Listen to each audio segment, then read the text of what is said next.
What's poppin', people? We're back for episode 5. This is the You Heard That New podcast. My name is LowKey, founder of You Heard That New. To my right or on my screen is my partner in crime, Josh. Today's episode we are doing remotely because we got somebody from the other side, the other coast, that has caused so much controversy, has done so much ill shit, ill conversations, ill music, ill interviews. It's a pleasure to get him on this platform, especially like us being out so new, so fresh. This is episode 5, so it's a pleasure of ours to have this gentleman on the episode, on the broadcast. He goes by the name of Curtis King. Mr. King, what's going on, man? How you doing? Man, thank you for the introduction. I appreciate the invitation. I didn't know it was controversial in 2026, just to tell the truth. I thought that's all I was doing, was just telling the truth. Hey, listen, man. Based on everything that's happened over the last 2 years alone, anything you say, any opinion you have is controversial. If it's not with one side and if it's with the other side, it's True. controversial. You can't stay neutral. Everything is biased. And Curtis, you've been in the heat of it from the start to right now, that you built this beautiful platform informing people about music, about yourself, about your come up. And that's why we're here to talk about your journey, and then we can get into the controversial shit later on. So let's start there. Curtis, where does it start? Where do we begin? Carson, California. It starts in Carson, California. My musical journey definitely started there. In between Carson, another city called Downey, California, where I was going to high school. But a lot of the people that I have met along my journey that have been very life-changing, specifically the Absols of the world and TDE, that all started in Carson from my music. But oddly enough, a PlayStation game I definitely got to give credit to too. It's a PlayStation game called MTV Music Generator. Me and the homie supposed to go get NBA 2K3 with Allen Iverson on the cover because he had a Dreamcast. We saved up some money, went inside this place called Electronic Boutique. It wasn't even GameStop. And games. He began, yeah, man. And he happened to be getting ready to check out. And this decision could have changed everything.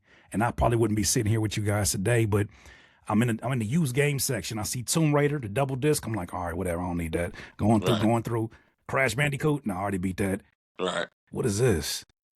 MTV Music Generator. And it said you can make music from home. And at the time, me and my boy Keaton had started a rap group, and we needed production, but everybody was trying to sell us like crazy prices that we didn't have in high school. Right. And he took the game home for one night. Then I took the game home. He didn't like it. He gave it to me, and then I figured it out. And then for the next 20 plus years of my life, I've been making music. Shit. So so all this started because you picked up the wrong game in the video game section. Well, I should say it started because I was a rapper looking for production. Yeah. It was the wrong game because I wanted my 2K3. Yeah, I was trying to, you know what I'm saying? Yeah. I wanted my sleeve on both arms. You feel me? Like, that's what I wanted that year. I wasn't like, if anything, I was looking like, all right, eventually I'll get a job and then I'll be able to buy beats. Me and my homie will buy beats, and then we'll rap over that. Because at the time, you know the era, bro. That was LimeWire BearShare era, where everybody rapping on the same beats. And it was so disheartening to pass our mixtape around, and then they give us their mixtape and they got the same damn beats that we rapping over. And it's like, wait a minute, I thought we was. So in an attempt to try to find more customization and more originality, that was a crucial step. But I was already somebody that was already really good with computers because my pops was into computers. He used to own a photo lab in Compton. And I saw him always breaking down and building up computers. And it was something that was really easy for me to modify the computer that I got that wasn't made for recording at all. That was made for some homework and some jazz ball and pinball and all that other shit. It was a stock HP, wasn't it? Stock Dell. It was probably an HP. It was probably an HP. Dell's at that time was a little bit too expensive, so I know Pops wasn't playing with that. But I had that, modified it. I remember I went to Radio Shack. I was looking for the microphone that I was trying to record with, way out of my budget, and then I saw another one that was kind of in my budget, but I didn't have it. Then I saw operator microphone that they used to use, like when you call, like you push 0 and then you call the operator. Yeah. The headset. And I said, can I finesse this? And I took it home. And it was, I still got the picture today. I'll send that to you. I got the picture today where every one of my intros of my videos, you see like a young Curtis King in front of 2 pop screens. Well, the reason I had 2 pop screens was because it was so high frequency, or so high it was so sensitive to the highs. I had to like dull it down. That was my first booth. I made that in Grandma's patio in Carson, and I just started rapping on that. So that's why my brand is DIY, do it yourself, because wasn't nobody gonna come in there and, you know, pimp my studio. Like Exhibit was not coming through them doors. Right. And we've seen with Exhibit, the cars was janky anyway. Even I'd have took one of them janky cars in a minute. So even knowing what I know today, put a fish tank in my trunk. You know, like, what are we talking about? You talk that's about where it started at. That's where it started. So you talk about Carson, and then I don't want to jump around too much, but like you said, Ab Soul, and Sure. because we know Ab's from Carson out there. So how did that relationship flourish, or how did it even begin? I had a homie that, somebody that I met through MySpace, because at that time I was I was in the house. I was working at Quiznos. I'm in the house working at Quiznos. I'm paying for a car just to be able to drive it to work, but I had a whole lot of time to buy like gear and whatnot from like Walmart. I bought my first speakers and studio equipment from Walmart, as funny as that sounds. And what monitors you have from Walmart? Some promise of surround sound 360 bass booming or something like that. Like something that it really wasn't. It was just artificial bass. It had the volume tweaker on the bottom of it, didn't it? It had a knob too. It made me feel like I was doing something. I was like, that's what Dre looked like. I could do that too then. Right. So I'm in grandma's patio with these, and this is a patio that, the funny thing, if anybody who's been to Carson knows, there's a lot of old houses that have like bars on the walls, and a lot of this stuff is not approved unless your family been there since like the 60s, 70s, 80s. Mm-hmm. And so my grandparents had this patio where I could feel when it was 60 degrees outside, it felt 50 degrees inside that studio. But nonetheless, I built that studio up. And I started inviting people because I was a producer, and I was like, man, I really want to work with like lyricists outside of me and my boy. And there's an artist named Ben Grimm at the time that I found on MySpace, because you could search artists in your area in a 10, 20-mile radius. And I invited him over. We started recording, had a great rapport, and he was like, you ever heard of somebody named Ab Soul from out here? I said, nah, who's that? He's like, he's with this label called Street Beat, and I want him to be on one of these songs. He said, you cool with him coming over? I'm like, cool. Little did I know how much that would be important. He comes over. He's not a man of many words. He sits down. He still got his shades on, sits down, and I'm playing a beat. And mind you, I had really never had lyricists on my beat at this time, or my beats like that at the time, and outside of myself and the homie. And he's just sitting there, nodding his head. And I got my back turned to both of them as I'm like, acting like I'm doing something, staying busy playing the beat. And I texted the homie Grim. I was like, yo, is he feeling this beat? Does he like this? And he's like, watch. What the hell does that mean? This man stands up 15 minutes later, walks up to the microphone and delivers a 16-bar verse that he wrote in his head. That entire time period. I had only seen that on Fade to Black. He jumps up there and does that, and I listened to his cadence and his voice, and I just knew like he was a big Jay-Z like student, because he sounded like a young Jay-Z. Right. But that was an introduction to where I started building with him. I said, you invited over here anytime you want to, and I'll make fresh beats for you. Whatever ideas you have, I'll make beats. And eventually he left that one label, and then he signed to TDE. And the day he signed to TDE, he pulled up to my grandma's house, and he was like, I appreciate you. You know what I mean? For building with me and all that. Give me a CD, burn a CD full of beats, and I just floated around the studio. Okay, word. At the time, I really knew J-Rock. J-Rock was the biggest deal at that point in time. Right. I got my CD, and I was like, I put some beats together. Let me tell you about that beat CD. 90% of it to this day I look at as very, very bad. It was very trash, but I was doing my best. Do you still have that beat CD? I wish. I wish. I have the only people who got access to that is Ali and maybe Soundwave. That's the only people that got access to it. But let me tell you about two beats on there. One, that got picked up was Absol was like, yo, you got a spot on my new mixtape, Long Term, the first one. I said, cool. I said, anybody else on there? He said, oh yeah, my nigga K-Dot. And I said, oh, that's cool, man. Like, yeah, like he's dope. But like I'm in my head, I'm like, damn, I really wanted J-Rock to be on there. Right. I had a beat. Do you hear me? I had a beat on that CD inspired by Bone Thugs and Tupac song that had 808s and gunshots. Because I was trying to get J-Rock on the song. I just had 808s and gunshots. Let me tell you about that beat. That same CD that was floating around CDE, Schoolboy Q came through there and was auditioning for TDE. He had just been around. Nobody really knew that he rapped, but he did an audition. He talks about this on the Drink Champs, and that's the beat he chose. Everybody agreed the beat was terrible, but the way that he killed it, to this day, like I see him in interviews, he'd be like, "Man, that beat was trash, Curtis, but look good looking out, bro," because that was the audition. So, yeah. That terrible beat got you know, I'm responsible for that one. You keep hearing in them interviews that was 808s and gunshots. That was me. Damn, like No, that's dope. So we, so Go ahead. we talk about Carson. We talk about the Inland Empire. Sure. How did that help mold the person you are today? Your ear, and then if you know of anybody in the inland that you're like, yo, nah, this person's next. Yeah. So the IE was not in the plans when I was in Carson. When I was in Carson, thankfully I was able to redeem myself after that beat, and I did Long Term 2, right? I got not only a placement on Long Term 2 for Ab Soul, but Dave Free was working with me to do the album cover. So that album cover for Long Term 2, I designed that as well. I was just always somebody that was hands-on, like however I could assist the situation and bring value, like whatever gifts I have, I'm going to put that on the table. And so I had the title track and I had the actual album cover. So things were looking really good for me. That introduced me to Glasses Malone, and he was working on a project with Mac 10. And then they rapped over one of my beats called Until the Feds Came, and that was my first paid placements. At that time, my grandparents had passed away, and my mom sold the house and we moved to Rancho. Like all I knew about Rancho at that time was Next Friday. Yep.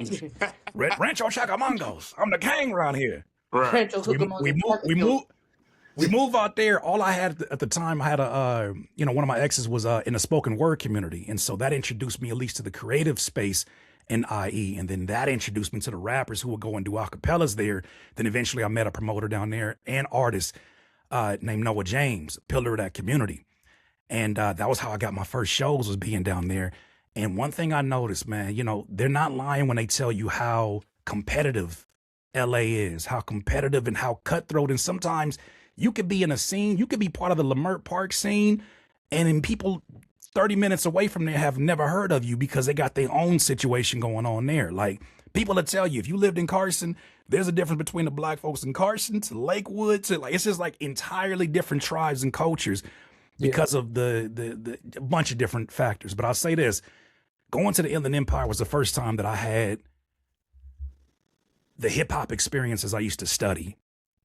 Right, because a lot of the venues at that time in LA were struggling, and they weren't really like it was hip hop happening, but they weren't necessarily wanting hip hop. It was just that hip hop was bringing some money on a Thursday night. Yeah, in the IE, I seen people in the crowd do the stuff that I heard at Apollo. If you were trash, they would look at you arm's length and say, "I don't like that song."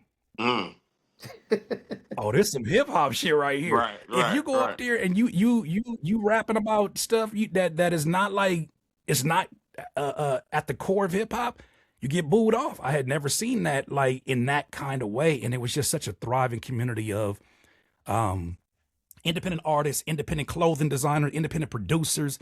And so to answer your question, like some of the artists that I still champion to this day, one of my favorite artists out the IE is Stevie Crooks. If you've ever heard Stevie Crooks, he's not somebody that's always on social media. This man's like Method Man in his prime / Griselda influence. He's phenomenal. I'm telling you, it does not matter where you land, but go listen to the Invisible album because I did the narration on there. One of the most phenomenal artists. Trez is another pillar, right? Another important independent artist from out there. There's so many folks, because I know a lot of people are mostly familiar with Hit Boy, but there's so many artists and so many producers outside. Radio Bass is another one.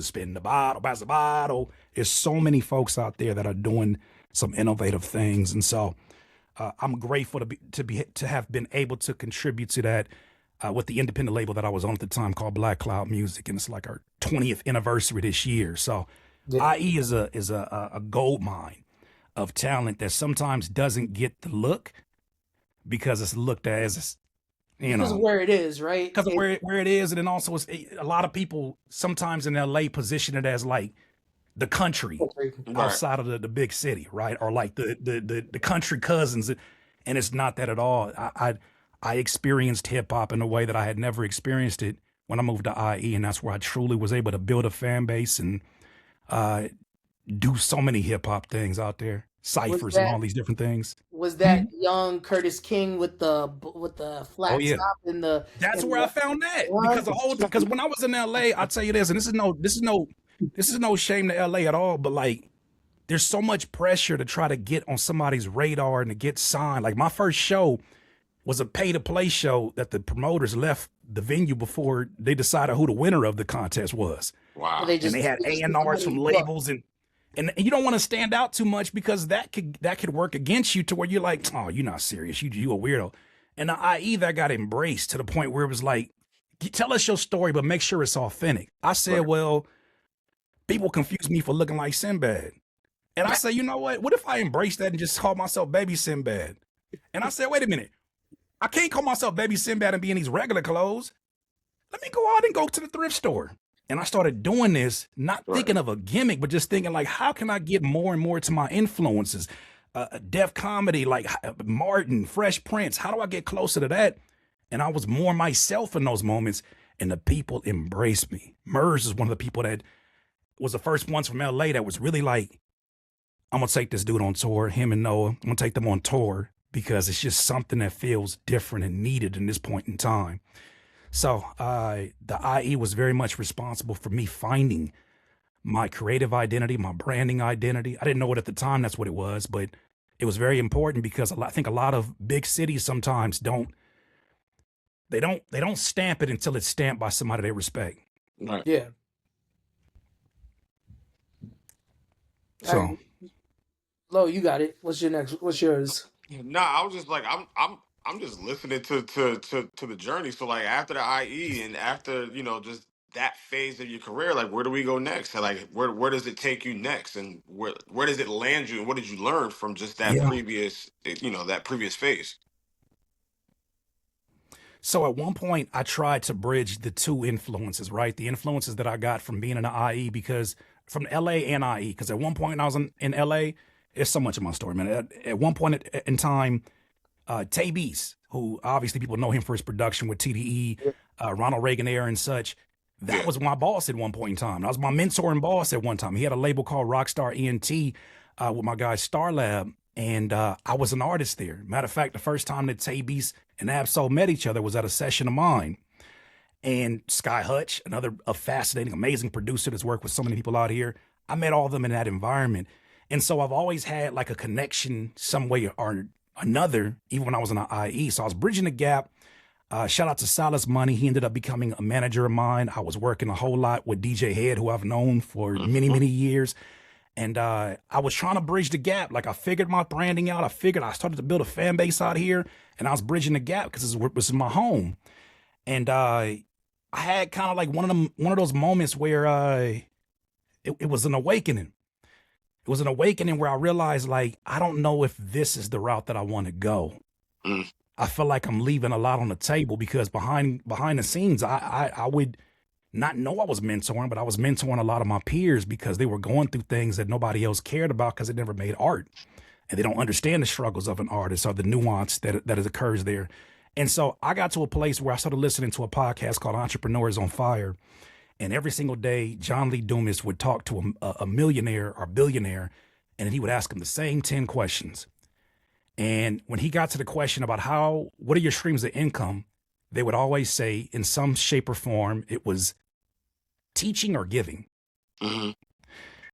Well, at that point in time, I started to really think about how can I teach and how can I give?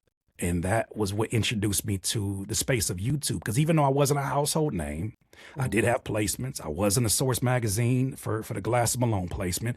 Obviously, with TDE becoming the success that they are, like, I know all them dudes and I've worked with them in some capacity. So I have a lot of value just within my network and the things I've learned that if I get on the internet, I may be able to teach somebody from this space to this space. Well, that turned into a journey that I've been on for the last 15 years that allowed me to not only teach my way to making a living off of this. I haven't had a job, like traditional job, since like 2009, maybe, but also gave me a space to make the music I want to make it with whom I want to make. Because I never felt the love of making music. And I still do it to this day. So it provided a way for me to really, really treat my music as a business, but I had to go run a business before I understood what that means. Yeah. And so that led me to YouTube, and I just started giving out information. I started sharing it. Then I started sharing my production tips. I started sharing, things that I was learning about mental health. I was going to a lot of self-improvement events like the Tony Robbins event I paid 2 times to go to, most expensive events I paid for, Unleash the Power Within. And I did my best to become like the voice that Les Brown was for me in my darkest hours. I wanted to be that for creatives. And so now all that it has formed and transformed into having these conversations with the young gurus of the world, to the punches of the world. And I'm still able to do that. And then in the middle of a week, after doing reaction content about culture, because now the conversation is culture, I could just pull up a live stream and make a beat, and these folks show up, and we just cook and get back to the stories the next day. So I don't have a blueprint for what I'm doing, but with God's direction, I just go. So you talk about content, and I enjoy. I literally I will sit there and I'll watch your content. I want to talk about your trip to Nashville, because I think you and I were out in Nashville together, because I was at the same ASCAP symposium. Bird, okay. Because at the same time they have the Nashville Film Festival. Yeah. And they have the whole music thing. So I was there with a bunch of music supervisors and talking about everything. And the one thing, I've gone to Nashville like 3 times. One thing I will say is I love Nashville food. Like it is perfect. Why you gonna do that? Why you gonna do that? We was having a good conversation. You hear this? Lord don't even know about this, do you? Do you know about this? Nah, So- I'm listening. so, I'm being put on game right now. So as a vegan, or back then when you were a vegan, I ain't no vegan no more. Thank you, Nashville. How did you feel? Because I remember I was at a table with somebody, and she was like, "Oh, I'm a vegan. Can I get a vegan meal?" They gave her broccoli, they gave her corn, and they gave her like some feta cheese. They're like, "Oh no," they gave her ranch and feta, and they're like, "That's all we have here." When I got invited here today, I thought that we were going to have a very productive conversation. I thought it was love in this room. I did not know that we was going to be talking about my PTSD moment. All right, Lo, here's what happened. Look.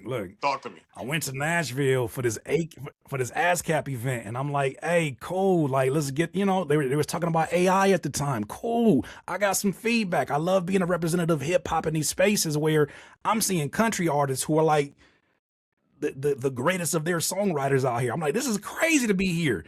They like, but you know what's really crazy, Curtis? You got to go down Broadway. You got to go down there and like really see the city. Like I said, say less. I'm a vegan at the time. Like I'm very strict about my veganism. I go down there. I'm inspired by seeing all this live music. Like I'm really like getting like damn near goosebumps and teary eyed seeing live music. Cause at the time, live music just wasn't. This is after the pandemic, right? And You weren't outside like that. If you don't mind me interrupting, sure. Nashville, I will say this. I've gone to Nashville because I've had to go to writing camps. Mm-hmm. Nashville has every place you go to in Nashville, whether it be a coffee spot, a bar, a diner, everybody's a singer and a writer. I love that. They are not chump. Like they are good singers and writers. There was a lady that was serving me my coffee and she just started singing and belting. And I was like, what the what in the Tom's Diner is going on here? Exactly. So anyway, Okay, I had to pick that one up. I'll give you a short version of it. I was going down that street inspired, and I was like, damn, this barbecue got me hungry as hell. Cause it ain't like when you become vegan, your senses die. No, you still smell it and you like, ugh. But I was refusing to eat any kind of pork because I don't want to be sick somewhere where I'm not at home. Right. I passed by this one place. The dude gave me a flyer. He like, oh man, you want to eat something? And I'm like, y'all got vegan options? He's like, yeah.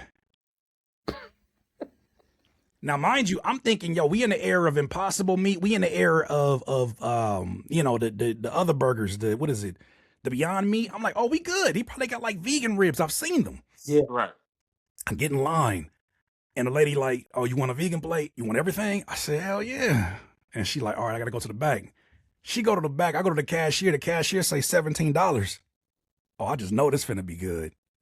I take it and I sit down, I sit down and I open it.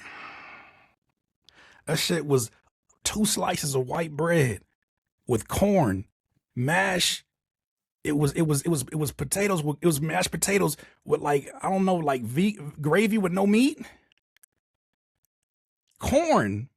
Wait. That was their veggie plate. Was a bunch of veggies. So you pay for all that shit, and they give you like literally just like vegetables. Veggies. Vegetables. That's exactly what it is. Full Ain't no damn veggie plate. I'm looking to the corner. It's a baby with no teeth going all the way through them ribs, looking around like, oh, man, that's just so good. I don't know why is he getting meat. And I just called my wife, bro. I called my wife and I was like, I gotta vent to somebody because I just paid $17 for like hospital food. Nah. Next time you go to Nashville, if you want to find a vegan plate, I will say there's I forgot the name of the area. I'll get it to you. No. I'm going back No. to eating ribs. I'm eating dino ribs.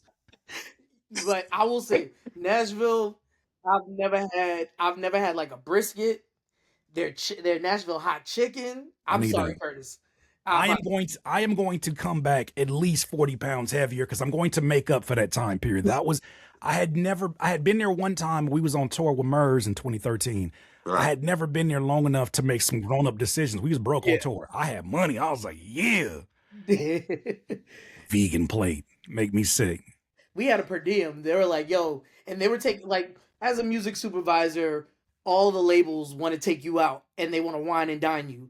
So they were taking us out to the shit. They were like, yo, we're going here, we're going there. Bro, like, they were bringing out, like, steel pan plates. Steel pan trays, as plates. They were like ribs. Like, I felt like I was in the Flintstones at one point. There was like this big ass rib. I was like, what am I supposed to do with this? This is big as my forearm. And then yell out tenderism when you're done. Yeah. Bro, so I just need to, because I saw that video. I saw that video and I was like, how you go to Nashville like that? I wasn't a plan. That wasn't a plan, but somebody in there was probably drunk off some ass cap drinks and was like, you should go down to the Broadway. You should have a time of your. I said, I'm gonna go, and I went. Listen. Also, Nashville is a sneaky bachelor and bachelorette spot. Oh yeah. Sneaky. What you mean? Like, it's for bachelor and bachelorette parties. It's a sneaky place to go to. Like, everybody goes to Vegas, Nashville. Yeah. I don't know nothing about that. I don't know what you're talking about. We're gonna leave him out. I'm not trying to catch your hand in the back of my head. Yeah. I ain't trying to catch your hand in the back of my head because of the interview we have. Our question, you know what I'm saying? Like, but Curtis, you had you mentioned somebody earlier who's making a lot of noise right now just in the content space. Glasses. Talk about your relationship with Glasses. So Glasses was my first like placement where I got paid, went through the whole process and all that. At that time, Glasses was like one of the juggernauts out here on the West Coast. And he was who a lot of us as rappers, like, we were looking at him to see where he was going to take things next. Yeah. And when I see him, I'll be like, I don't know what to say. Like, I don't know, like, right. You know what I'm saying? Because we, even though we come from the same region, we got very different stories on the come up. So it's like, I didn't know what the conversation would be like, but I could tell you this. Fast forward to now, that is, first of all, one of the most brilliant minds I've ever met. Second of all, one of the most consistent voices of mentorship for me. Someone that I can go to with pretty much any topic, any conversation, and he'll give me a different way to look at it without having to yell out devil's advocate. You know what I mean? Like he didn't seen some moments and he didn't hit me up first and was like, "You good? All right, let's chop it up." So he's been somebody who's been very instrumental in not only my career as an artist and producer, but really my development as a man in this space, because he's seen the worst of it at times, right? He's seen how this business can go. And my first time working with him after the placement was I was supposed to be producing 76% of White Lightning 2. So I hope them records see the light of day, because man, he had he had Sugar Free on one of my records. That was a crazy time period. But fast forward to now, I love to see him being the voice that he is, because when he says something, it holds a different weight because of who he is and because of the history that he has. It just carries a whole different type of energy. And so, we don't always be interacting in public, but damn it, we be having conversations privately that even when I took my music off of streaming and I was catching all kind of hell for challenging the streaming platforms and going direct to consumer, and people were saying all kind of crazy stuff about me. He was like, "Don't let them run you off your block. Don't let them run you off that block. Like, you better stand 10 toes." I was like, all right, G, I got this. So very important in my career. I'll say he's one of the, like I said it online a couple of days ago. He said something that I thought was really poignant. And, I think it went over a lot of people's heads when he was like, I owe a debt to the society. And he was talking about, I'm not going to say son's name, but he was like, don't you be that debt that I owe that I paid back to society. And I thought that was a really poignant thing, because, and I said this, I think our last pod with Ka Cash, the male bravado in rap and the male ego it's hard for us, and I'm not saying I say us us in hip hop, in the culture, as men, to be like, you know what, I fucked up. Or whatever I did was wrong. It's usually, it was a means to an end, no matter what. But him saying that, I was like, oh, that's something that you've had to go through enough for you to be like, you know what, I did some shit and it was not the greatest shit. So whatever I put out to society, it's to then better society. So I thought that was super dope. Well, accountability doesn't look sexy when you get paid for your degeneracy. And we're coming out of an era where a lot of people have been the worst versions of themselves, and they've gotten rewarded handsomely for it. They've been doubled down. The sponsors come out of nowhere and say, "Oh man, give us more of that. We'll give you more of this. Lean in more to the controversy and you'll get this." And I think a lot of them are having challenges. The low just dropped off. It's fine. Keep going. I think a lot of them are having challenges pivoting as the space starts to evolve into something else. Yeah. Right. I first saw it in sports media, in that sports media was starting to lean in more to the professionals and lean into people who actually played the game. Not to say that the Skip Baylesses and the Stephen A. Smiths don't have valuable journalistic takes, but people get a different type of perspective from people who've actually played the game. In seeing that, I knew it was only a matter of time before it made its way to music, or the music media. And I think that's what we're seeing now. So when you talk about artists, I think they have been reflections of that music media, because that's what gets covered. The nonsense gets covered.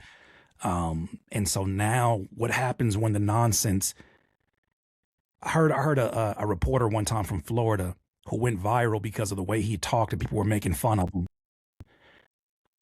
And he said, as this video was going viral and people were making fun of him, they were like, "Do you feel like squeamish? Do you feel like embarrassed?" He said, "No." He said, "Viral content is like bubble gum. As soon as the flavor is lost, people stop chewing on it and move to the next stick of gum." And that always sat with me. And so as I'm thinking about all of these artists that have been, like I said, paid handsomely for their degeneracy and really just like outwardly showing ignorance, even in ways that they themselves are not. They're not ignorant. They're very well aware of what they're doing. That accountability looks like an attack on them, because now you got to ask the question: did I have to do all of that bull when he's over here able to have integrity? He's over here able to do this. Yeah, it might have took longer, but he did it without having to do this. And I got this on my soul.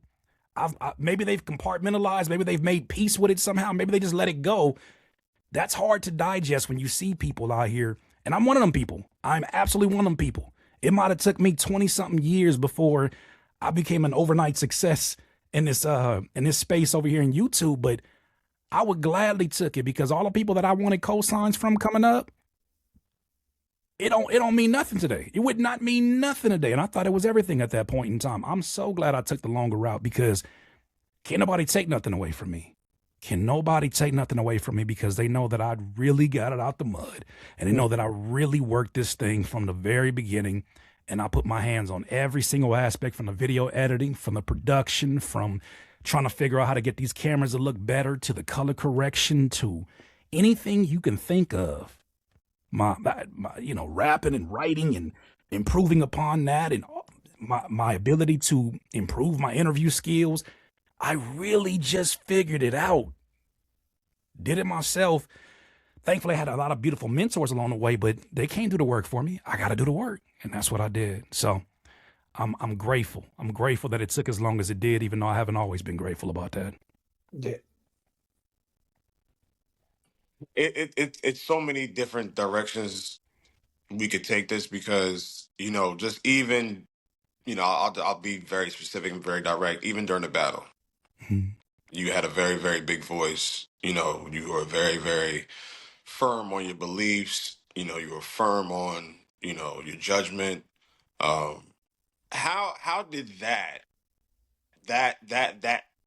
thing, or that time period, because you were a very, very pivotal figure, and people look to your voice, and they look to your reactions, and they look to see what you had to say about X, Y, and Z. Like, how did that whole time not reframe what you do right now, but like, how did it heighten for you?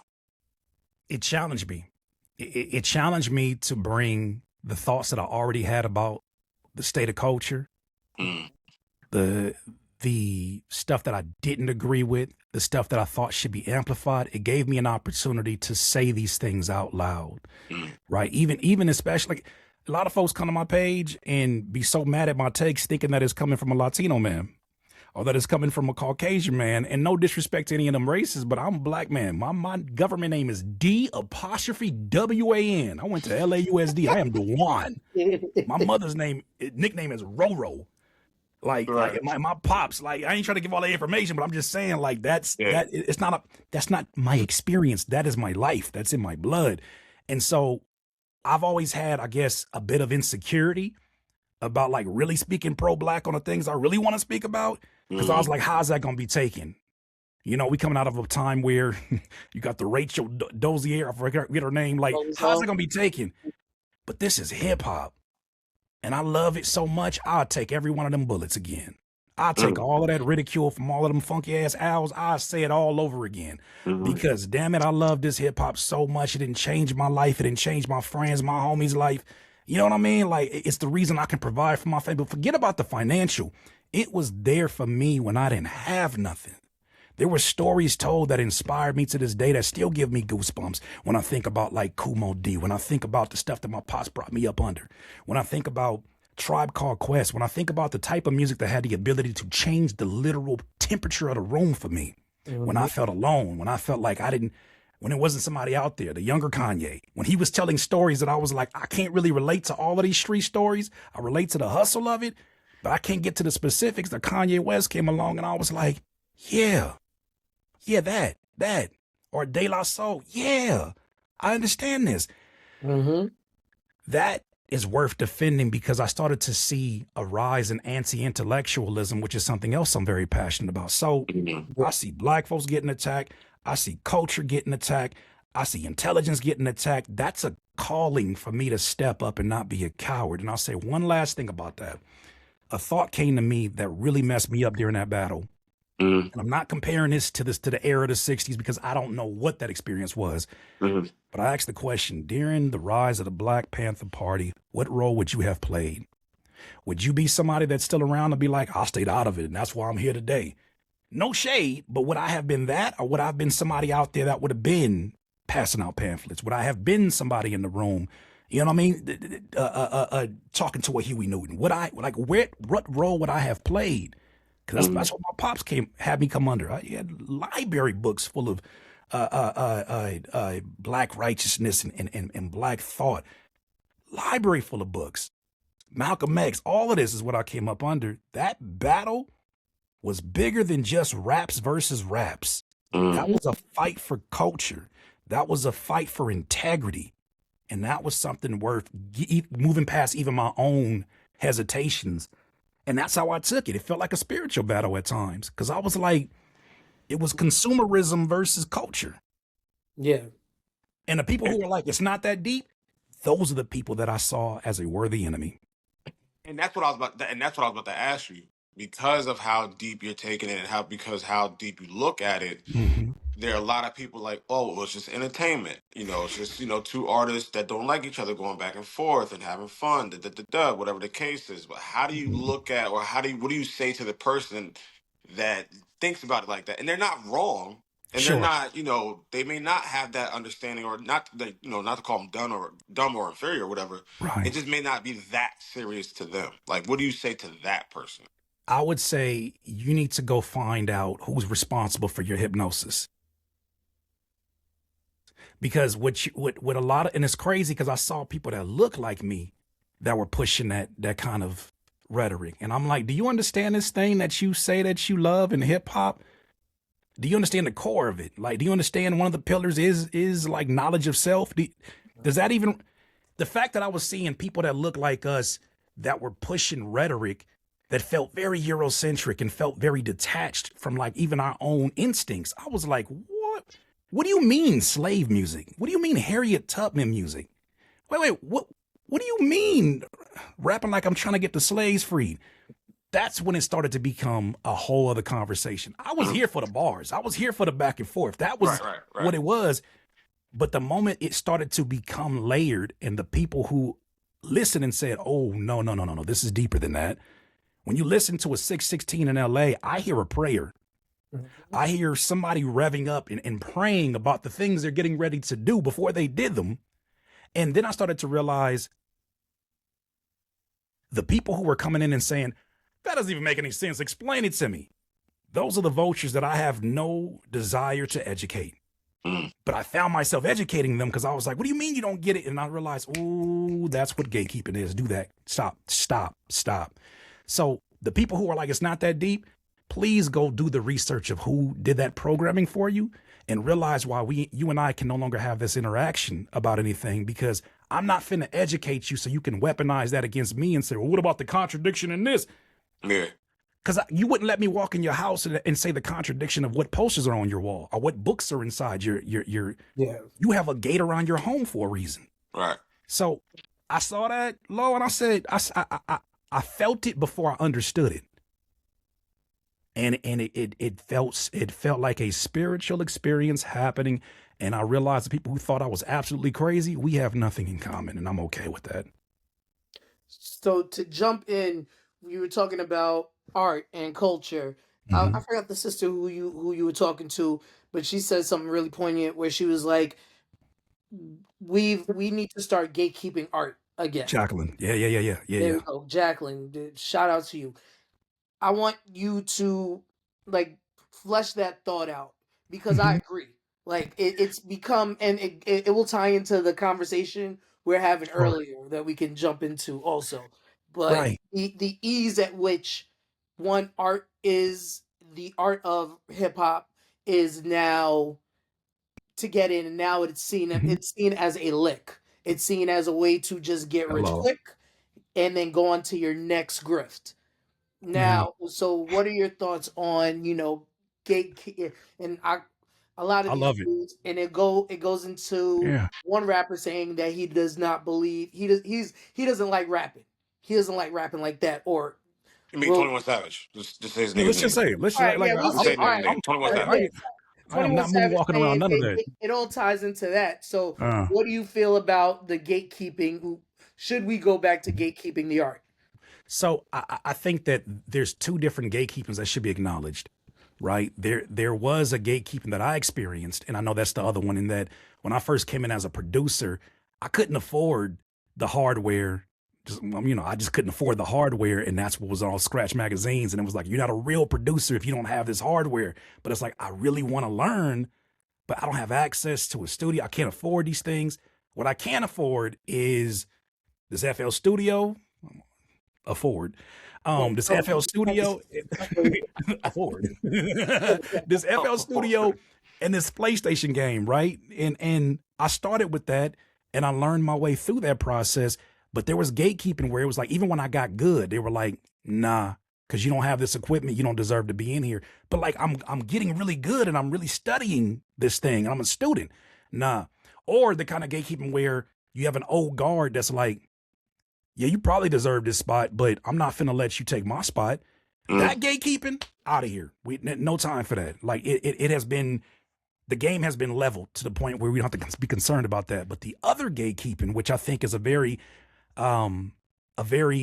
intellectual, immature way of gatekeeping, is the same type of philosophy we have when we lock our doors at home before we go in the house.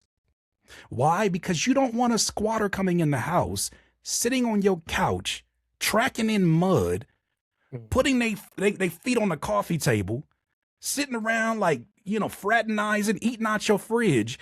And then 6 months later to a year, they leave out the house and say, country audience, do you know they got roaches in there? It is so dirty in there. I can't believe how it is in there.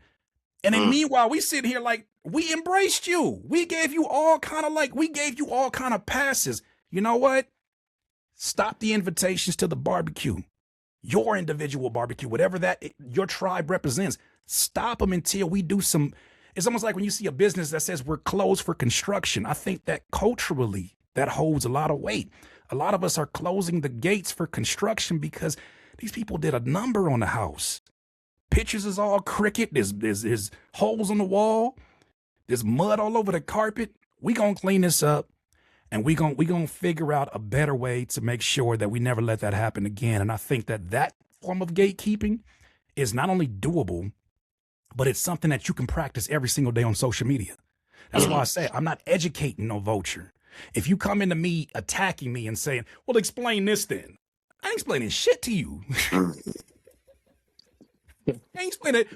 Why would I spend the time to educate you when it's somebody who really does have a good heart in this and really does care about the art? That's why I do share my platform with younger artists coming up, the Marco Plus, the Chris Patricks. And it's funny because Chris Patrick could tell you, I didn't know this until he was on his live stream. He said, Curtis, I used to watch you as a producer in my classroom because you were giving game on this thing that I wanted to do. Mark Lux, another artist. I'm gonna make sure that we are better. Mark Lux is incredible, right? I'm gonna make sure that we are better OGs than the OGs was for me. Right. I'm gonna make sure that when we really embrace you, it ain't because I'm gonna make money off of you. Right.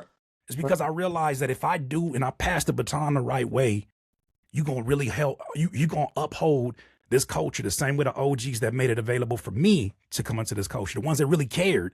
Right. That's my responsibility. It's not to be bigger than the program. It's to make sure that the program continues. Each one teach one. Each one teach one, which is that's the foundation of the DIY philosophy. In that, if they want to get rid of PBS, just opened up the entire public an opportunity to teach these babies. That's what we're gonna do then. I love that. I'm okay with that. I do love that. I hate that it happened because PBS was definitely still educating a lot of the babies with Sesame Street and all of this. But now you giving us a gift without even knowing it, that now we get to produce our own TV shows and we get to speak to these babies and give them lessons that maybe otherwise would be too controversial. You've given us a clean canvas. Exactly. Yeah. And maybe in a weird way, and sometimes I feel like that about AI, But maybe in a weird way, in a divine way that they couldn't even predict, that's how it was supposed to always be. Mm-hmm. And that sounds crazy because it's like, nah, I got so many things I got to focus on. No. Maybe that's the way that it's supposed to be. That we're the ones that are inserting the seeds and the nuggets that they won't even grasp until 20 years later. But then, like, I'm so glad I was exposed to it. Like, I was exposed to Malcolm X probably a lot younger than what I should have. But my pops took me to the premiere, and I seen it. And a lot of that stuff that I was like, I don't know what this means, but listen. Like my parents took me to that movie and yeah, sat me in the middle of them. I had no idea what the fuck I was watching, but now I was like, oh shit. Bro, my all I mom. know is I get all I it know is now. I wanted one of them red, black, and green X hats that they had over there. I knew I wanted that. I knew that for sure. And I remember the movie theater. The movie was so long. They had an intermission in the middle where the lights came back on. You stretch, and then they went right back to the last part of it. Like, dog. Like, but also too, I was a kid going to Magic Johnson Theater and meeting Magic Johnson. Right. I'm one of them babies. Like when Kendrick talks about Tupac coming to the Compton swap meet, and you shake his hand, and you're like, oh, that's what it looks like, and you're real. You're not just on my television. Those kids gonna grow up to be something, man. Dr. Delbert Blair always talks about them 80s babies as the ones you got to look out for. Because of our understanding of technology and the time that we came in, we got a little bit of the experience outside the house and inside the house on technology. You got to be careful with them babies. That's why I said the battle activated a lot of 80s babies in the media space. And that's why the conversations are so different. And I don't expect everybody to understand. I will sound like an absolute nut to most people, but I don't even want to explain what I feel because I've seen it attract the exact people that need to be in my life at this place and time, every single time. That's a fire way to put it. Yeah. That's really a fire way to put it. So like this whole situation has brought you people in your circle, whether it's professionally or personally, that you've attracted a certain energy, or that battle helped you attract that certain energy. Oh, like I've known Punch for 20-something years. He's never coughed on my platform. And that's no disrespect to him, but he never even like he might have showed up in the chat one time and was like, salute, Kurt. He came and sat down with me. Yeah. And we had a 2-hour something conversation. Mind you, it's a DIY operation. The first time we ran it, I thought it was live. We were talking for 15 minutes and that shit wasn't even live. And I was like, I apologize, Punch, for my unprofessionalism. Let me get this. He's like, it's all good. Handle your business. The fact that this is happening, there's nothing anybody can tell me about this time. And it's not even from a place of ego. It's from a place of so much indisputable confidence that I am walking in the path that I'm supposed to. But one thing he told me that I was not expecting was, yeah, this media thing is working out for you, but don't stop doing the other things. He said, keep rapping, keep producing. Right? Because I come up looking at like shout out to Big Tigger, one of my inspirations in this space, seeing somebody who was rapping with his guest after interviewing his guest. Yeah. That's what I did when Mick Jenkins came up here. Like I got a series called Flowcation where I do that. But a part of me was like, am I taking my craft serious if it's part of the show? And he's like, do it all. Yeah. And then about a week ago, he sends me a cipher with everybody from a room full of mirrors, including himself, for one of my beats. And I'm like, that's all you had to tell me. Let's cook. I've been building with Bruiser Wolf. I'm like, let's cook, man. Let's cook in every capacity that we can because God did not give me these gifts to squander away. That shit beautiful, bro. Josh, you got anything for him? So we talk about the ease at which now people can get into this game, and I want to get into the conversation that we're having prior to turning the recording on. Let's talk about this beautiful thing that has been taking over AI, and AI into the music space. You and I both have similar and very strong takes, and one thing I love about you is that you pick a side on something, and you hammer it in like, yo, this is where I stand. Right. And we now talk about the ease of music, and I was having a conversation with somebody. They were like, well, we don't say this about when we got does, and we got, you know, automated drums. We got boards that can do drum patterns, hi-hats, percussions, changing up. You can get an organ on a keyboard. That's all automated stuff. We weren't complaining about that, and my retort was, but you still need to know how to play the instrument Hello. a little bit to then, and then at the same time, you can tell a digital instrument from a real wind instrument. You can tell the We difference. can. I don't know these people out here. I'm surprised every day. I'm surprised and it's funny because it's not just like the average consumer. I'm seeing some of the OGs using the first version of the AI videos, and I'm like, I wish I had a place to talk to them where they trust me, and I could just be like, oh gee, like this is it exudes bad taste. Yeah. It's not bad that you're embracing technology. We salute that. Right. But this iteration, it's bad. It's just objectively bad. The faces are shiny, the arms turn into dolphins, the legs melt into shopping carts. You got 6 fingers, you got 6 3 fingers, toes, you got Sade throwing up West Side, you got writing that doesn't. You got Donald Trump doing the Freaky Zeke interview now. He did the Soldier Boy when I shared it today. And the person who prompted it had the nerve, or somebody who supported him had the nerve to say, this guy stole this from this person who prompted it. I said, let me get this straight. Let me get this straight. If Rose, he'll be back soon. Hopefully, he has like that great internet. Cause want to like cap it off or just how you want to do it? Let's go through this. Let's have this AI conversation now. Then okay. Cool.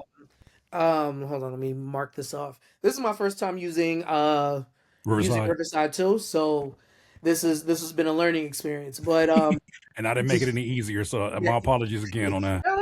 It's all good. It's all good. Again, if anybody understands, I understand. Right. Kids be kidding. They sure do. Oh Lord, yeah, they do. So let's talk about AI. So you were talking about, you had started going into just the ease at which people talk about this music thing, and So I had an epiphany this morning when I was thinking about the whole conversation about AI, and the thought came to mind because I've had a lot of people that understand there's a difference between people who complain, let's say on the pro AI side, that say, well, AI has always been a part of the technology. It's a part of your phone. It's a part of, and nobody's denying that.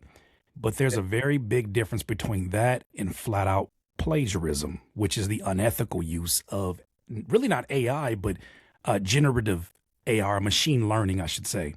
Yeah. And that's the line people have been trying to blur, that I've been trying to be very clear on, because you look at some of the things that have happened, like I've covered this Timbaland situation with with the producer that he took the beat and inserted into Suno, even though you're not supposed to do that on Suno. Mm-hmm. And you think about all the graphic designers who are like, hey, that's my artwork being used as a template without my permission.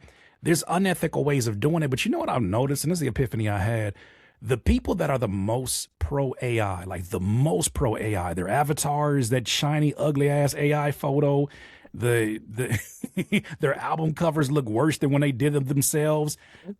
Those folks who are so pro, especially pro AI music, they have the worst entitlements you've ever seen. Yeah. And they're the most entitled people that I think I've ever come across, because not only do they think that they're doing the right thing, they think that they have ownership of the thing as well. And I don't think they understand, and they deserve it. It's getting ready to happen. I don't think they understand the bubble that's going to pop first is not going to be the AI bubble. It's going to be their bubble. Yeah. Because if you think that these companies, these expensive, heavily invested AI companies value you because of your ability to describe things, if you think that that's valuable to them after you've given them all your ideas, all your prompts, all of your detailed analysis and descriptions, what's your skill after that? Exactly. Because if the people who used to curate playlists, which I wasn't really the hugest fan of some of them folks, because I would see some of my peers get feedbacks from some of them websites that you pay to try to get the pitch, and they would say things like, I would like it if it didn't have a bridge. It should be like 2 minutes shorter. So then Which people stop doing bridges. And I'm like, go into but a whole conversation about bridges I'm and why I love bridges dog. and But why that's what I'm bridges. saying. Yeah. That's what I'm saying. Like the people who are making these decisions that are having an effect on the music we all enjoy are Mm-hmm. people who've never made the music. And I think about the people who are so pro AI music and they understand these companies like Suno and UD are getting sued because they admitted their product would not be their product had they not stolen. If you and I had did even a fraction of this, we'd be in jail today. Mm-hmm. Or But at the way, least get a nasty cease and desist oh letter. my God, like they would be cleaning out bank accounts for taking some, and they took subscriptions for it. Like they took money for it. So I look at all this and I'm like, their bubble's gonna burst first. And they've treated the actual artists that have put the years into mastery, they've treated them so nasty in the process to the point where they're like, so what? I have access to that thing you worked for 20 years. Huh, you're stupid. You should have just waited like I did. Yeah. Oh, the reckoning is coming. You should not be, if anything, you should be, this is the time to go analog. This is the time to me. Like I still use certain technology like Chat GPT. I love to use it as assistant intelligence, not a replacement. Of course. I'm always curating this. But I'm using it as assistant because for me, I'm looking at this like I don't want to take my hands off of the creativity. I love that. That's the part that is most enjoyable. I love struggling with it. I love figuring it out. But yeah, we're approaching a time where there's people who and they're being supported by the some of the machines that be that it's okay to do that. So I am as a DIYer making sure that I update my DIYers on what's going on and also encouraging them put fingers to keys, do human things, go develop your skill, learn how to play the keys, do all the things that people are telling you are stupid in this AI age, and watch how valuable you become. Yeah. I've had this conversation. I had this conversation. I tell people like this conversation reminds me of the conversation of Spotify. I remember I had a cracked version of Spotify back in 09, when it was in Europe only. Right. And I remember working at a label and all the young people at the label saying to all the higher ups, like, this is coming. And like when I say higher ups, I'm talking about the people that we all know. That worked at the labels I worked at. And we all said, the young folks were like, this is all gonna go to streaming, like this thing called Spotify. And I remember I had my phone and I was like, this, and they knew about it. And it's AI is following the same music grift as Spotify. And what I mean by is the labels see it, they're like, we're not gonna do anything about it yet. We're gonna wait. Let's see if it works. Let's see if they got something there. Spotify catches a little fire. Finally comes to America. They're like, oh, we're gonna sue now. And it's not sue with the intent on actually, being litigious and, getting rid of something. It's sue to, one, get all your information that they can get from Discovery. And then we're going to figure out, do you really want us to sue you under the table, or do you want to settle out and we'll buy into the companies? Just give us some equity. Yeah, exactly. Let's give us, let us own 33% of the equity of this thing, which is what they did with Spotify, which is what they are now doing with. Right. They ended up doing with YouTube, thanks to Leo Cohen and getting the labels to work there. And then now they're doing this with AI, which is why they're like, oh yeah, we have licensing deals. It's just like, what are they licensing? Which artists are being saved from licensing? Or is it like when I used to have to do blanket licensing deals and there were like these super artists who I could not get in the blanket licensing deal? What about these artists that are on the shelf that are creating music? Are you using their music that's never seen the day of light? And then now AI is spitting out and then creating something and making an amalgamation of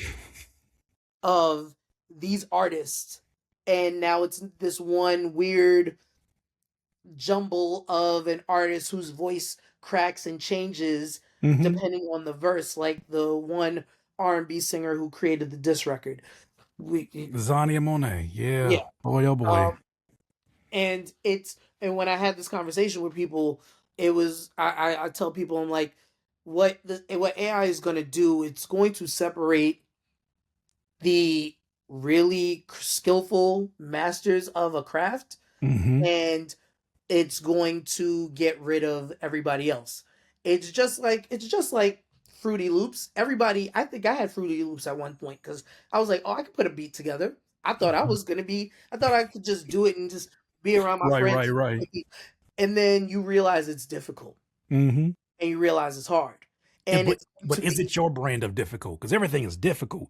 Oh but no, is it your brand of difficult, right? I think the creation of music, it takes such an intelligent mind to hear something or hear a metronome and then hear a cadence in their head. Like all of you guys, and like I have friends that are all artists, and my uncle plays in a soca band. He plays in Mass every year in Trinidad, and like he plays bass, he plays drums, he plays steel pans, and every time like I talk to him, and he'll just be thinking about music, and then he'll hear something, he can just play it and riff, and it'll be something I'm like, yo, how the fuck do you do this? And I look at everybody, like I look at rappers, I look friends that are rappers, and I'm like, and they'll just rap, and I'm like, what makes you put these words together? Like this is. And so when I had Fruity Loops, I was like, oh, I can, put an underline and bass together, put a beat in. Oh, I gotta add some strings here. And then when I would do it and I play it, I'd be like, this sounds like shit. Why am I? And it's the same thing with AI. I think to tighten the point together, like I told these people, I was like, it's sort of like the Big Bang. There's going to be a big explosion, and then slowly but surely, everything is going to start shrinking back down to the middle. And the people who have the most money are going to be the ones in control of it, and the people who contributed to it are going to. You know what I compare it to? It's like it's like that homie that stopped kicking it around you, because he's dating somebody really out of his league, and the homies is like, yo, she bad, but like be careful, bro. Like, what you think I don't deserve that? Be careful, bro, because she might be trying to hit a lick on you, bro. Like we don't like, it's just, we're not trying to say you don't deserve it, but just be careful. And then he separates from that group because they're like, they don't understand me and AI. We've got a really special thing. And then you get over there and you realize y'all about to stay at a hotel, and you're like, I'm really about to get lucky. And then she rob your ass because she always looked at you like a lick. And I'm looking at the folks who are like, this is my AI baby. And it's like, she is shared amongst everybody. She's an amalgamation of everything. And you think that when all is said and done, these multi-millionaires and multi-billionaires are not going to do the same thing that they attempted to do to the people who are actual masters of their craft? You think that you are more important? You are a subscription. You are this is the AI versions of OnlyFans. This is only AI. Bro, you think she love you because she DMs you back? Boy. No, boy. Like so I say that all the time. I'm like, yo, it's going to be, after a while, people are gonna drop off. And I was like, artists are gonna get smart now. They're gonna realize I have my own marketing team on my phone.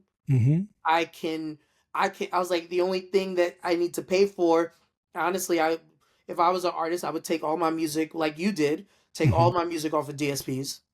Like, hello, all you need, if a million views gets you, a million listens gets you what? Maybe $14,000. Let's do the math. I got an actual royalty calculator. As you're talking about, that's called a reverse royalty calculator. You said how many streams? Let's say 1 million streams. Okay, let's go ahead. It said let's do let's go on Spotify. So you said 1 million streams. That's $3,400 on Spotify. $3,400. Now let's say you get 340 people. Mm-hmm. who are diehards, who will spend $10 and buy an album. Mm-hmm. What's that number? It's $3,400. $3,400, yeah. Well, how about I'll give you from something that happened at the end of 2023, leading into 2024. I released a project with Even. Shout out to Even. Mm-hmm. We did a direct to consumer campaign after I had already done all this content about Spotify and things and the objections I had way before the ICE ads and all that stuff going on with that. Yeah. Just the way that the payout systems were made and how they were starting to put a threshold that you had to have 1,000 annual streams on any piece of music in order for you to start getting paid. You didn't even get the money that you had before that 1,000. Mm-hmm. So when I started seeing that, I said, you're moving in the wrong direction. They are trying to get as greedy as possible. Yeah. And they're not paying out the people who are the foundation of their website. Okay, cool. So I put out a project, didn't go to streaming, and I told people what was going to happen. 125 people accounted for almost 4,900 something dollars. Yeah. 125. Let's say that in all of my numbers that I'm doing right now as a media outlet, as a independent, hip hop space, I get all these views that sometimes get in the 100,000s, whatever the case may be. Let's say it really is only 100 people right now. And these people were paying out $100 sometimes because that's a lot of money for that amount of people. Let's say that's what my number has always been online of people who are willing to pay. Mm-hmm. What happens when that 100 turns into 300 and then turns into 6 and turns into, I don't think most artists are thinking that way because they're thinking about when I come up to the plate, I got to hit a home run or it doesn't matter. Somebody got to get on base. If you down by 4, somebody got to get on. 3 people got to get on base and then you hit the home run. You just got to get in scoring position. You got to get in scoring position and basketball too. How many times have teams lost the game because they said we should have been better about our free throws? Or we should not have been trying to go for the home run 3. So my point is I think a lot of people are severely underestimating the power of a smaller focused group, whether that's through your Discord, through your Patreon, through whatever private community that you're nurturing. I think they're underestimating it. And the people who are nurturing it, they're very quiet because once they realize they have something that works, they have a target on their back. So they like to. But when you look, and shout out to Mr. Mac, he said, you recognize these people when you go past a venue and you're like, who is that on the marquee? Who is that? And you look him up. You're like, he only got like 10,000 monthly listeners, but he has a sold out show. Because it's 10,000 loyal monthly. Even if it's not 10,000, it's 5,000. Even if it's 5,000, even if it's 500 people who are willing to pay $200 a year. Exactly. Come on, man. I don't think the 1,000 true fans is the same thing that it was. I don't think it is. I don't think that most artists need 1,000. I think honestly, it is 100 for you to really start to build a community, a business that genuinely supports you and that supports your overhead. Because we don't have a whole lot of overhead with home studios and things like that and producing in house. This is doable. And if you're comfortable not being the most popular and being all in the videos, you feel me? Like getting all the playlists, getting all the clout. If you're okay with silent success, a dub is a dub. And that's what I'm looking for. I'm not looking for the cosign I'm looking for a real win. Yeah, this it sort of ties into I've had this conversation ad nauseum about like the new Rock Nation artist sign up thing. Mm-hmm. And like I was gonna go to law school. I decided not to go to law school, and I was a paralegal for years. So my first thing is I always look at the EULA. I always look at the terms and conditions. Sure. And I looked at I look at the terms and conditions of Suno, and I'm like, none of you guys like read the terms and conditions. Just a simple. I was like, I remember I was speaking to an artist, and they were talking to me about the Rock Nation thing, and I was like, did you read the terms and conditions? They're like, oh, that's a lot. Just it's regular. I was like, bro, even if you go and you take the terms and conditions and you run them through another AI software. ChatGPT, just screenshot it. You don't even gotta use you just screenshot it. All you have to do is say, hey, tell me as an independent artist, why I should not sign up for this. Mm-hmm. And Or another way I word it, I say, if you were my legal representative, yeah, play, because they won't give you real legal advice. But if you say, let's pretend that you were my legal representative, what would be some things that I need to look out for as an independent artist? I told him, I was like, me as a paralegal reading through this EULA, I was like, did you read the indemnification? They're like, oh, what's the indemnification? You're indemnified. I think, one, you have to indemnify them that your music isn't, is yours and absolutely yours. They're not indemnifying you. They can use your music whenever they want to. They're not paying you until you make $100. And they don't even tell you once you make $100, they don't tell you when they're gonna pay you. They own your music in perpetuity. Any music you upload, they own it in perpetuity to do whatever they want. They can use it for AI. They can use it for data. They can use your metadata. Yeah. And I was like, and then you can't even say you're a Rock Nation artist. Josh, they're paying for a 360 deal. Oh, I know. And I said they're that. They're paying a subscription for a 360 deal, and they're sitting here like, you artists over there, you're pretty stupid, man. I'm moving up in the world now. And they're like, well, and then also I was talking, and I love rappers, but I was talking to this dude as a rapper, and he was like, yo, Jay always looks out for artists. And I'm like, I was like, Jay is running a business, and Jay does not run this side of the business. And I was like, the reason why Jay-Z is a billionaire is because you got to do some underhanded, shady shit to be a billionaire. No offense to Jay. Jay is one of the greatest rappers to ever touch a microphone. But business-wise, to run a business like this is the music business.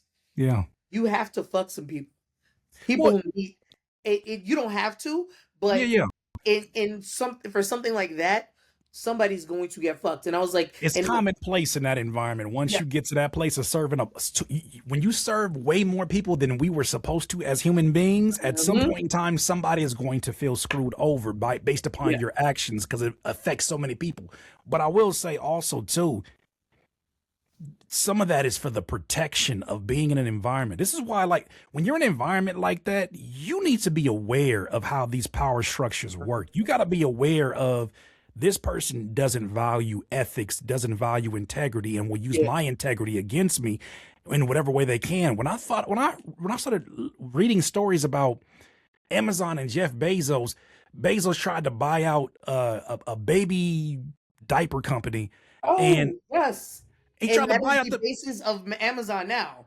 And he said, let me buy you out. They was like, nah, we good. And so he started a department under Amazon that did the same thing that they did, supplied the same thing, but the delivery time was pretty much what we see now with the overnight deliveries. Exactly. They did that and lost money just to get the business out of business. Yes. So I say, even when I see Jay in them situations, I think he's found his own peace, right? Where he's like, this is the nature of business, and it doesn't have, in this environment, they're not operating like we do on a daily basis as human being to human being. These folks can do each other wrong and go play golf the next day. Yeah. That's not our ethics. It's not how we interact. But I look at that, and then I even look at 48 Laws of Power. I look at the way that is designed, and I realize it's destroyed, absolutely. And there's a reason why they banned it in prisons, but I realize you need to be aware of how people are utilizing you, your energy, your mind, and your time. And if you're not aware of it, you'll be a victim of somebody else who is practicing these things. And there's been many times where I didn't understand my role in certain rooms, and I said, oh, this is why I don't get invited back. I got a problem outshining the master. Got it. I feel the same way. I have pulse, and I'm very opinionated on things. So I'll happily give you my opinion, and if you don't like it, then what do you want me to do? That's why we're DIYers, because I can't be in them rooms kissing nobody's ass and making sure people's feelings ain't hurt. Like, I need to be out here, and I'll take an extra 10, 20 years to make it happen. No problem. Bro, I literally had that conversation yesterday with my girlfriend. I was just like, you know what? I realized I can never work for anybody else again. Like, I realized every place that I work, I've like, the people at my old ad agency, whenever they see me, they bring up the time that I like sort of told our old CEO about himself Mm-hmm. in a meeting in front of everybody. Mm-hmm. And I was like, that's who the fuck I am. Like that's who I am. I can't change it. So like me working, like my business is service. I'm of Mm-hmm. service Mm-hmm. to other businesses who are my clients. But like I create my hours. Like I take my Mm-hmm. kids to and from school. I'm Yep. at all the events. I work at home on my couch watching TV. Like I stream everything. Like Yeah. I don't think I could ever walk into somebody's office ever again to sit at a desk and work a 9 to 5 ever Right. again, because it would be me cursing somebody out after a couple of months, like, yo, I'm smarter. Mm-hmm. I can't do this with you anymore.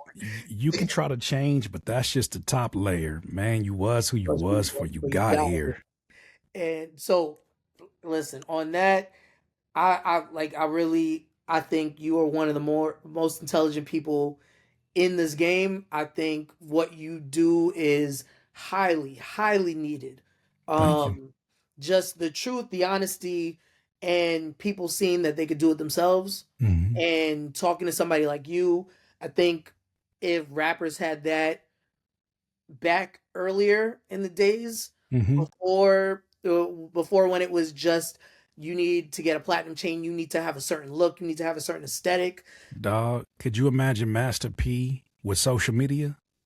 Master P would have been given a lot of jewels, and then he'd have been Well, calling you guys a bunch of idiots because you nobody would feel listen me? to Maybe some people, maybe a lot of people don't sign these predatory deals. That's why I respect Master P so much, because he's been on the same thing from day one. And I can't believe that there's artists today that he said that he's tried to give information to and they just turned him. No. a deaf ear to it. Yeah.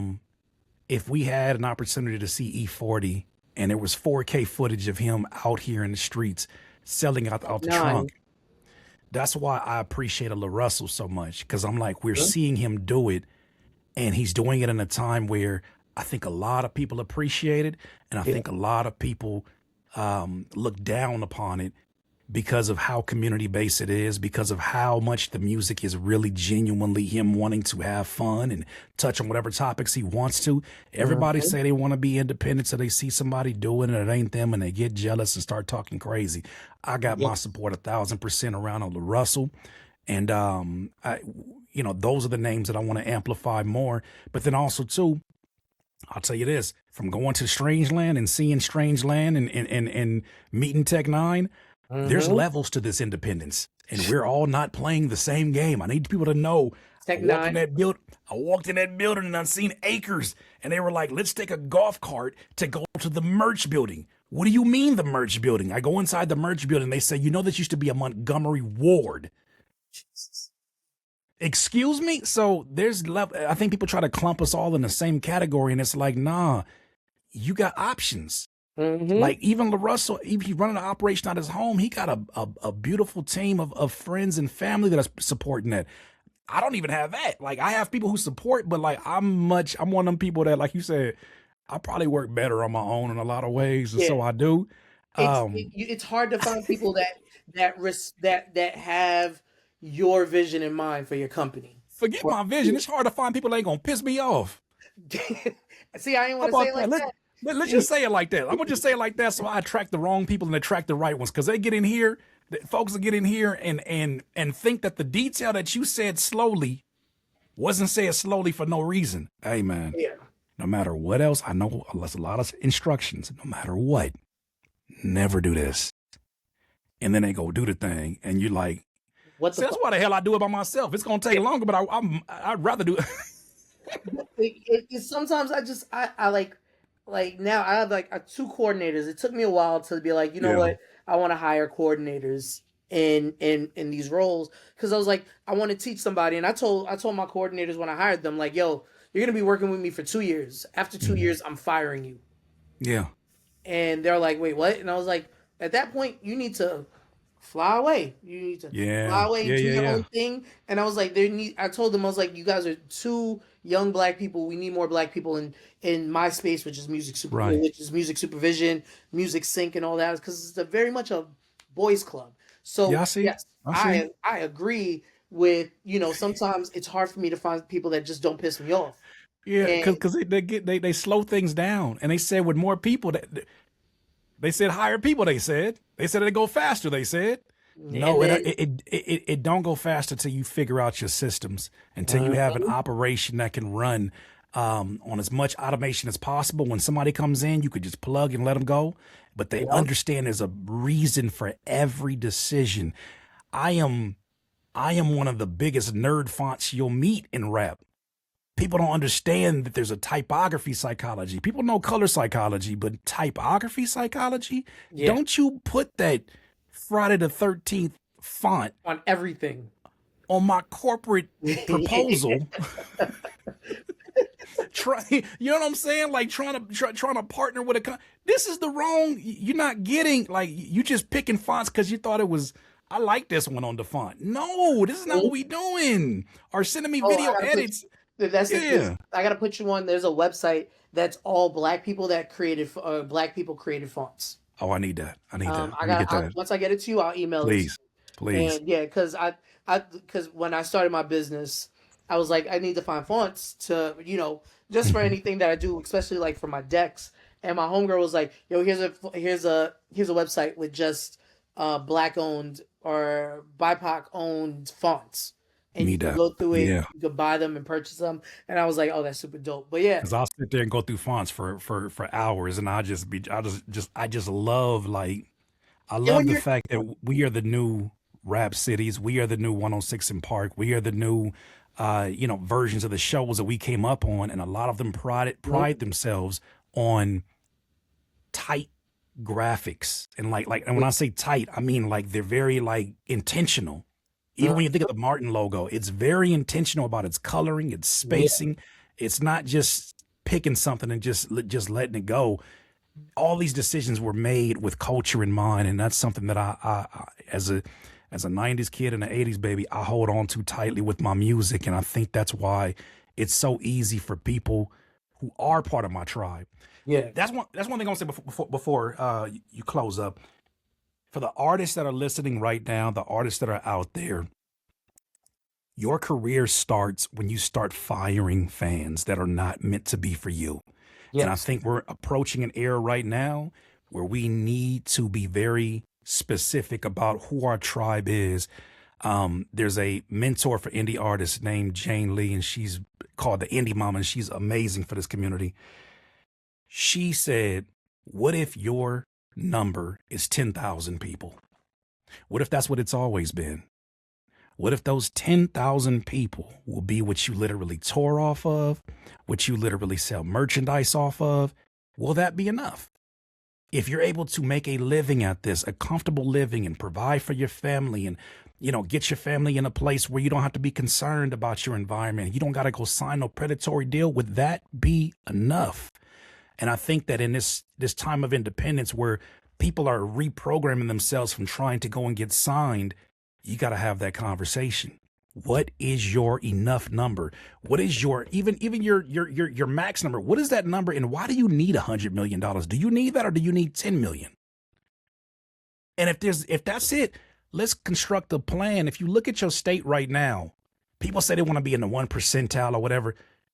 The 1 percentile in your state is probably no more than $200,000 or $300,000. mm-hmm. And you'd be surprised that that's a number that's very reachable independently. I got independent homies right now that are doing that. So, like, I'm not telling anybody to like quiet or shrink their goals. I'm saying what would actually put you at a threshold where Stanford did a study, or Princeton did a study that said when you go from poverty, like you're making less than $10,000, and then you get to over $50,000, they said that is the happiest that money will ever make you. They said after that, you're just buying things to compete with, to keep up with the Joneses. more expensive versions of the thing. But they said the happiest that money will ever make you is when you go from poverty to like after 50K. And it may be more now because of the economy, but it's more that's the 75. reality of it. It was 75. Like in New York, I saw that study in New York. It's the line to where you can live comfortably. Yeah. In New York 10 years ago, that line was 75,000 for a single person. Now it's gone up to like $125. Sheesh. For a single person. For a family of 3, it's $250,000. Yeah. So, and I'm talking a solo artist who was just you, right? Yeah. Like, but that's what I'm saying is that number, although it may feel out of sight for a lot of people, right now, it was out of sight for me at one point in time. And I looked and I said, damn, if I could only get this house, if I could only get this amount, then I made the amount and I was here in the house and I said, what do I do now? So you got to always have a plan for not if it doesn't go right. What about if it does? Are you prepared to continue to grind the way you did to get that to go to the next place or to even just and this is not a bad situation, even just to live a very comfortable living, right? Like even if you can get yourself to minimum wage, first of all, in your music career, I think it will make this whole thing seem so much more doable and less like somebody got to come save you, sign you, co-sign you. You could get that started and get it out the mud today, but you got to get started and you got to really make sure your goals stay your goals, even if that means not sharing it with the wrong people. Yeah. Now that's one thing too. They say you share your dreams with the wrong people. And people, not even the wrong people, you share your dreams with people and they give you props for the dream. It gives you the same dopamine spike as achieving it. So then you don't go after it no more. Just gotta stop it. Yeah, that's true. Shit. Yeah. So we always ask everybody this question. So I'm gonna ask you this question. If Curtis with 2 S's, you earn both S's. Earn both S's. Earn both S's. If you could speak to little Curtis, or you could speak to younger Curtis with the flat top and the blonde dye, what would you say to that person about you now and what they should do, and what advice would you give them? Build where you're at with whom is eye level with you and actually respects what you're building. Stop trying to level up with other people who have no intention of giving you a hand up. Stop performing for these people.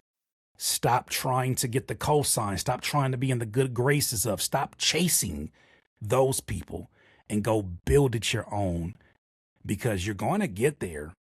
But how good theirs looks is going to be dependent upon how much you trust in that moment what you're working on.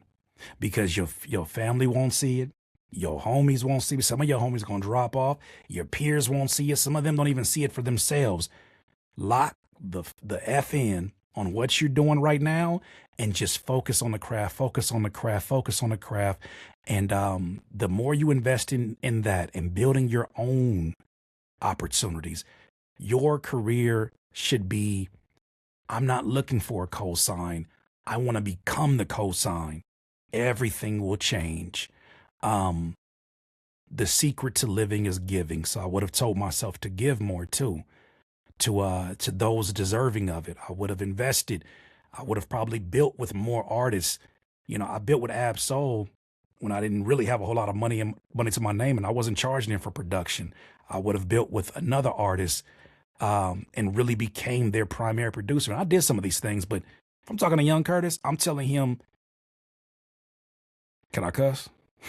Yes, you could curse. We fucking curse all the time. Man, fuck them. Fuck all them people that you trying to get the attention of. You look like a fucking clown. Stop it.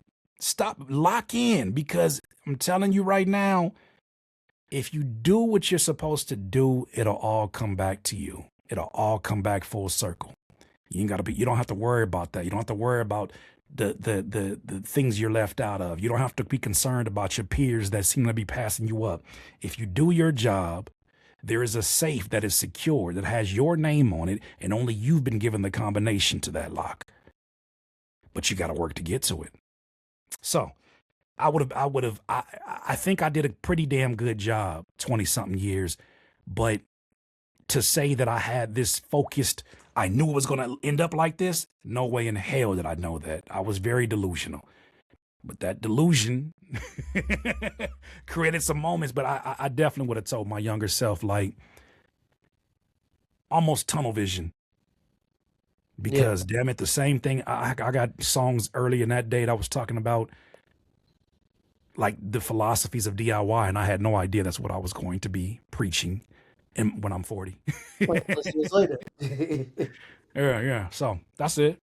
I believe in that young man, and that young man, he got a lot. He was searching for answers and knocking on doors, not realizing the reason nobody was opening up was because you were already inside the building.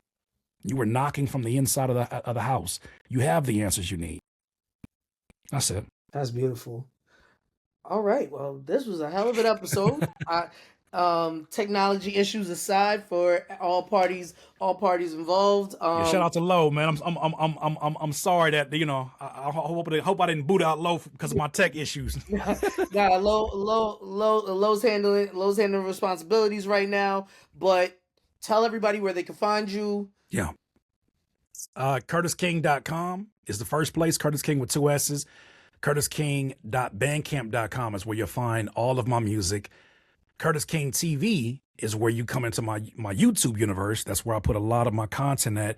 But really, Curtis King with 2 S's on any social media platform, you're gonna find me there. And yeah, that's where I'm at. Beautiful.